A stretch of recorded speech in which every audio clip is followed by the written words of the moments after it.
आप जुल्करनैन ये बताइए, क्योंकि आप FIA कवर करते हैं, विद इन FIA क्या आपकी मालूमात हैं, क्या हुआ, किस तरह हटाया गया, ये सारा क्या मामला हुआ है?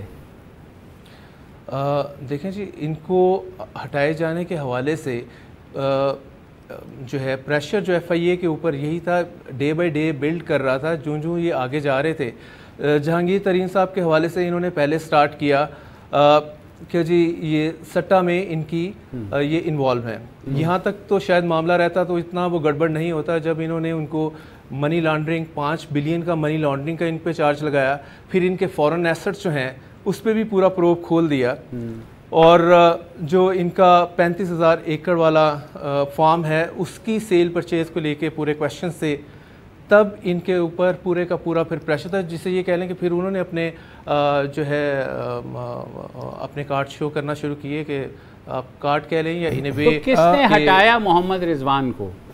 मोहम्मद रिजवान को डायरेक्टली हटाया है प्राइम मिनिस्टर ने। अच्छा जुल्करनैन साहब, और ये जो जहांगीर तरीन ने जो कहा था उस दिन, अगर लास्ट हियरिंग में अपनी कोर्ट के बाहर बात करते हुए कि इस्लामाबाद से मुझे ठंडी हवा का झोंका आया है, वो ठंडी हवा का झोंका यही था। इनफैक्ट पहला झोंका यही था कि इनको उन्होंने प्रॉमिस किया, ठीक है आएँ आप हमारे साथ बैठे, गप लगाते हैं, हम जिसको लेके आपका इशू है हम उसको रिमूव कर रहे हैं।